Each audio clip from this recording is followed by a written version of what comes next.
investments here. And you might not know this, but I'm going to be in Washington. I'll tell you this headline ahead of time, but keep it a little bit private. Then media listening. That's all right. Only Pune. We can leak it. Pune Media will get the exclusive. So we are here.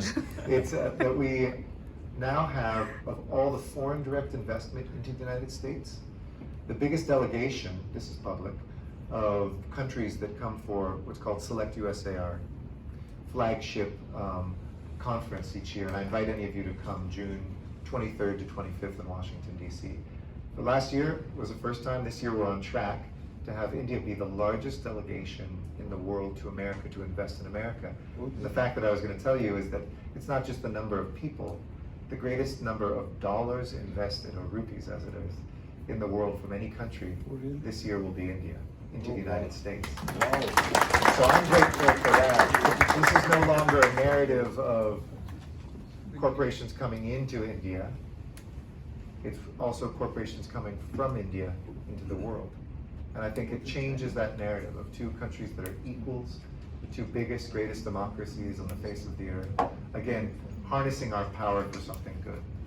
So let's go back to cybersecurity, because we each have a role to play. By strengthening this initiative, and I want to thank Mike and the entire Mumbai team that's really dreamt this up, put it together, challenged you, and now you are challenging us to step up the next level of collaboration. That we have a very simple challenge. In our lifetimes, technology is already changing everything. We know that.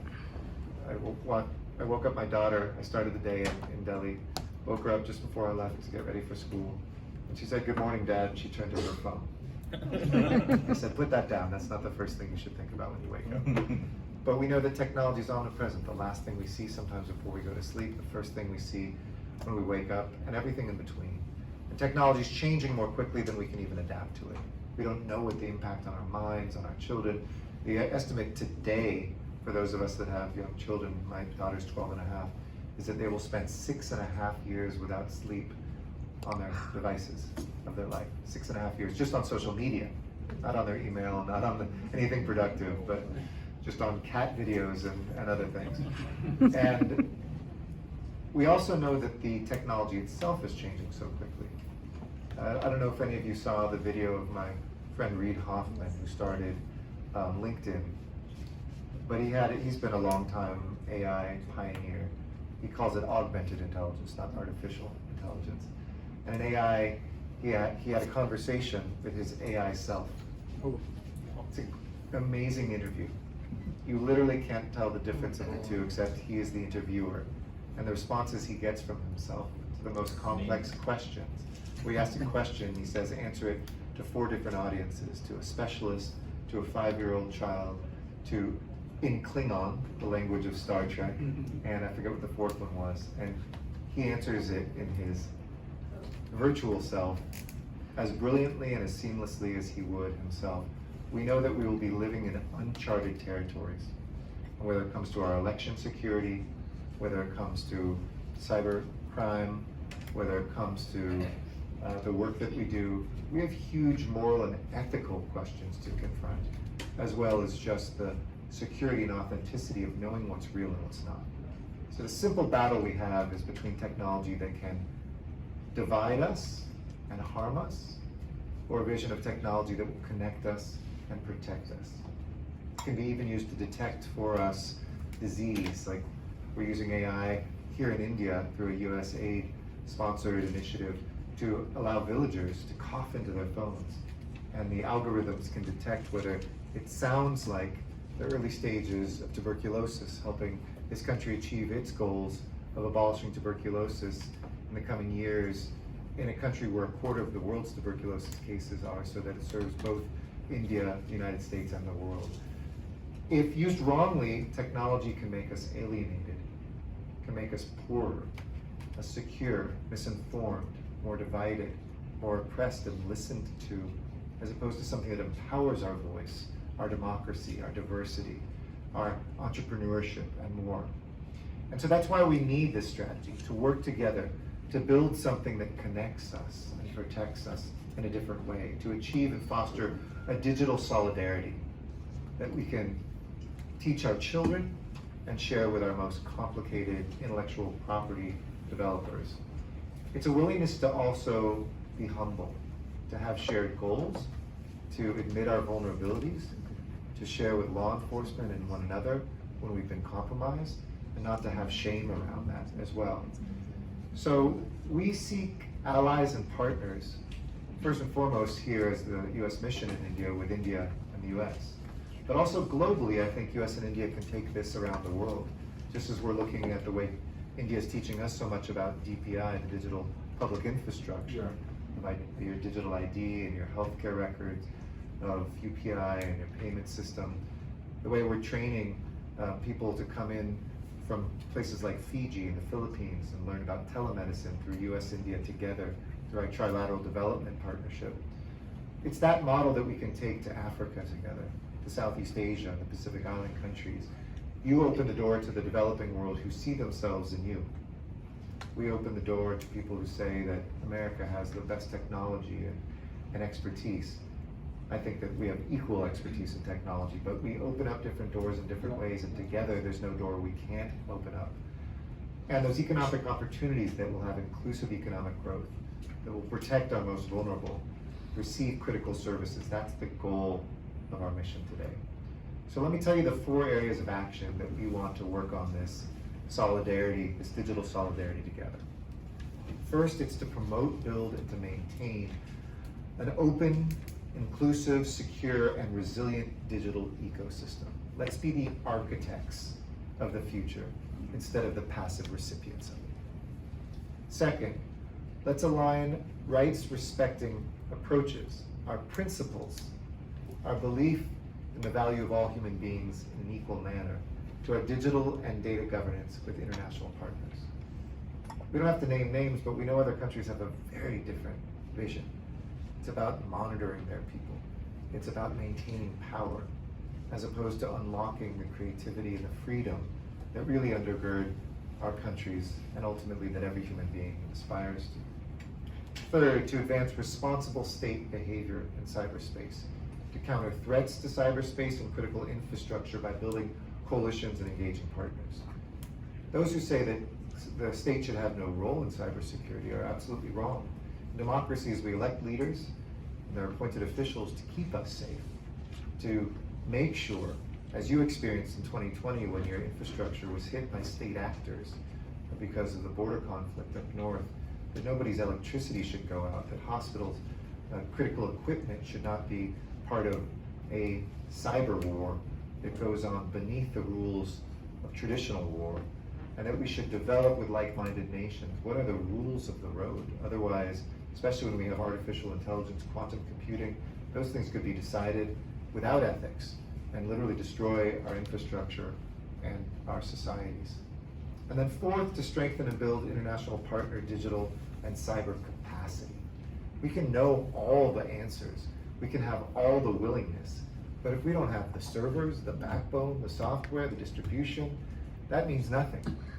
And like I said, it's a daily exercise. Yesterday's patch won't protect from today's threat. We all know that from our constant software updates and other things. We have to stay vigilant, but to do simple things like just rebooting your phone every single day, which is one of the simplest ways you can get rid of potential malware on your devices. Look with people who know those signs of compromised systems. Before people strike, they usually plant their posts in your servers, on your systems, so that they can act in times of crisis or opportunity that we can prevent.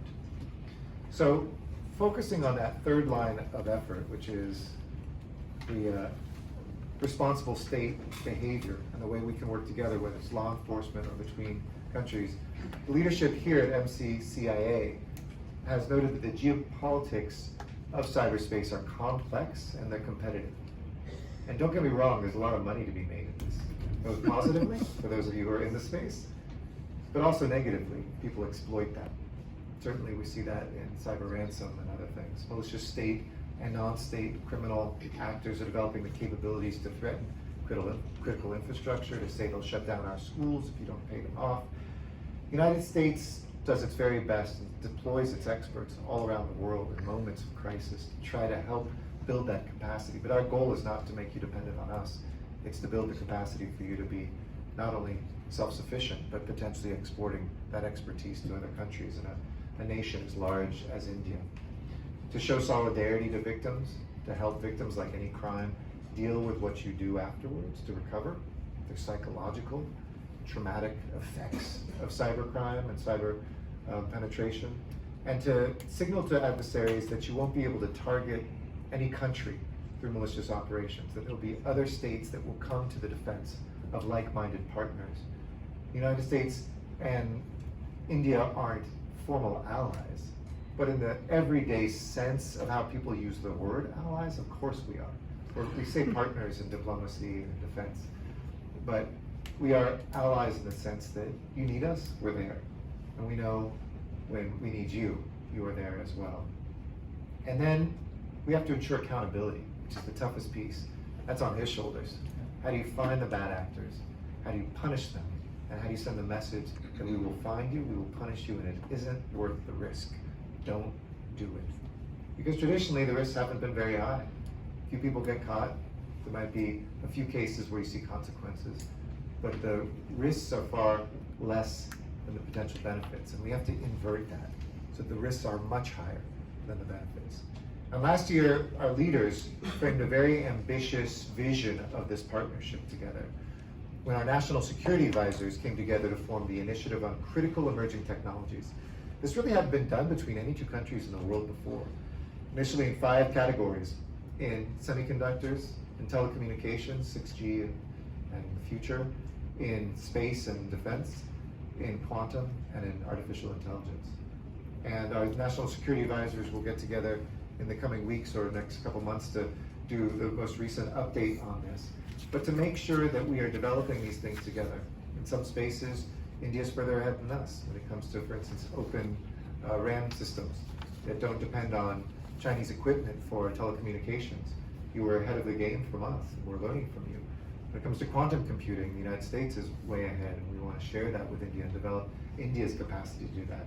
But we have to bring our universities, and I'm really excited to see such strong academic support here together, our think tanks, our companies, together with our government to do that. And so thank you for being one of the foundations, one of the pillars really of this effort at MCCIA. And we're working across all the amazing talent here in Maharashtra, throughout India, to make cybersecurity a field of our future.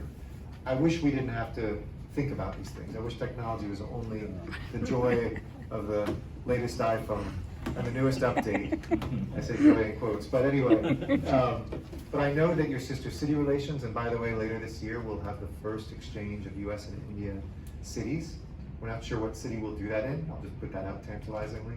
But we want to bring together a couple dozen city leaders. India does city leaders different than any other country in the world. You mostly have state leaders, and then you kind of give cities a few responsibilities, but you don't directly elect city leaders that tax and legislate in the same way as most other countries in the world. That may change over time. When I talk to my Indian friends who say we really need city planning and pollution controls and all the things that traditional cities have, that may change. But we've worked so closely together on smart cities. We've worked together on many things, and so we're going to convene on women's empowerment, public transportation, women's safety. We're going to convene on urban planning and how do you plan for a city's growth, which India is just exploding with, and how do we do climate action together, which is, I don't have to tell you there that we breathe 13 of the 15 most polluted cities in the world now are India. It is one measure of incredible economic growth, but it's not the most healthy measure. So how do we work together just as we had to in American cities, like my own Los Angeles, that was very polluted when I was growing up, to help that. And we invite Pune to be a big part of this coming together as well later in the year. But I know the resilience of each company in this room, of each institution in this room, of each agency in this room, together will create a model that isn't just good for yourselves, but really that would be a model for our nation, your nation, and for the world. So thank you for the opportunity. We can't wait to continue being the model for the world. Thank you.